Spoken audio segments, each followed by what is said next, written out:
अल्लाह अकबर।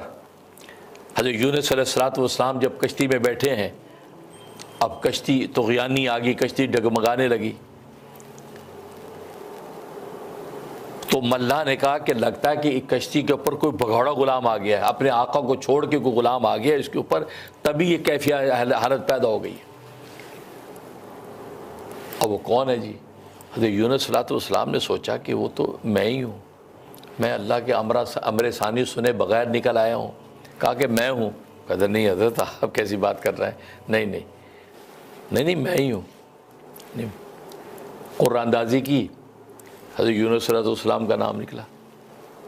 क्या है लोग, नहीं हज़रत ये लगता गलत, दोबारा करो, दोबारा कुरानंदाज़ी की, फिर भी उनका नाम निकला। अब सब लोग हैरान कि आप तो अल्लाह के नेक पारसा आदमी हैं और वक़्त के पैगम्बर हैं, नैनवा की बस्ती के आप तो नबी हैं, ये क्या बात है?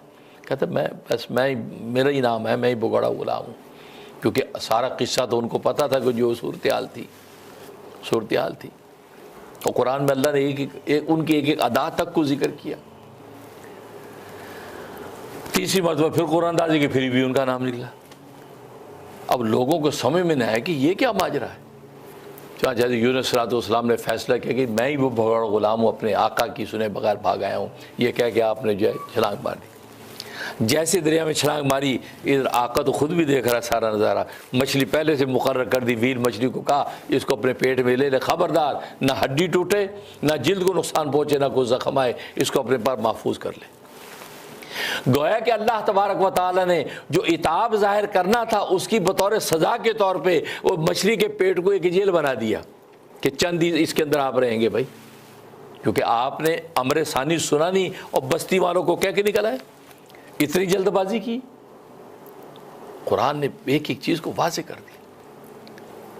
और मछली पेट में, और मछली बड़ी तेज़ी से तह के अंदर उतरी है, नीचे तहों में जाके आपने फिर ये कलमात पढ़े।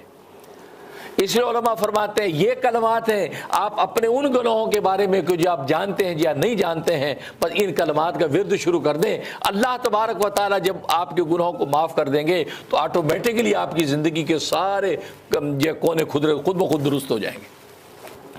लिहाजा ये सूरह यूनुस की ये जो आयत, ये हज़रत यूनुस की ये जो दुआ है, ला इलाहा इल्ला अंता सुब्हानक इन्नी कुन्तु मिनज़ ज़ालिमीन, अहले दिल फरमाते हैं कि हर नमाज के बाद 126 मरतबा 126 टाइम जब दुआ आप करने लगें, आप 126 दफ़ा पढ़ के उसके बाद आप दुआ करें, आपकी दुआ अल्लाह तबारक व तआला रद्द नहीं करेंगे। खुद नबी ने फरमाया कि ये आयत करीमा पढ़ के जो दुआ करता है अल्लाह तबारक व तआला उसको रद्द नहीं फरमाते, उसकी दुआ कबूल हो जाती। जो मांगा जाता है इसके साथ अल्लाह तबारक व तआला अता कर देते हैं। तो आज अगर हमारी ज़िंदगी के अंदर जो नशेब व फराज हैं, जो मसाइल कोई कानूनी हैं, कोई आइनी हैं, कोई जिस्मानी हैं, कोई नफसाती हैं, मुआशरती हैं, ख़ानदानी हैं, हर आदमी के साथ प्रॉब्लम्स हैं, वो सोचे कि ये मेरे अपने किसी अमल का रद्द अमल है। अब वो अमल क्या है मुझे कुछ पता नहीं जिस वजह से है, लिहाजा अल्लाह तबारक व तआला से रुजू करो। जैसे खुद सरकार दो आलम सल्लल्लाहु अलैहि वसल्लम ने अमलन हमें ये तालीम दे दी कि तूफ़ान, आंधी, ज़लज़ले की सूरत हाल देखते हैं तो जल्दी से मस्जिद की तरफ नमाज के लिए दौड़ते हैं। क्या मतलब है कि ये आंधी, ये तूफ़ान, ये दरिया, ये तुग़यानियाँ, ये ज़लज़ले, ये सब अल्लाह के कब्ज़े कुदरत में है। मैं अल्लाह को जाके मनाऊँ, अल्लाह मेरा मान गया तो सब का सब छट जाएगा। आज ये ज़ौक़ पैदा करने की ज़रूरत है, जब खुदा ना खासा ऐसी सूरत हाल पैदा हो फ़ौरन मुसल्ले पे अल्लाह अकबर करके 2 रकात नमाज हाजिर के लिए खड़े हो जाए। या अल्लाह हम तेरे कदमों में सजदे में गिरें कि अल्लाह के कदमों में आपका सर होता है। और उसके बाद आयत करीमा ला इलाहा इल्ला अंता सुब्हानक कह के अपने इकरार करें। अल्लाह तबारक व तआला जब आपसे राज़ी हो गया तो ऑटोमेटिकली आपके अमल का जो रद्द अमल ज़ाहिर होने वाला था अल्लाह तबारक व तआला खुद दूर कर देंगे।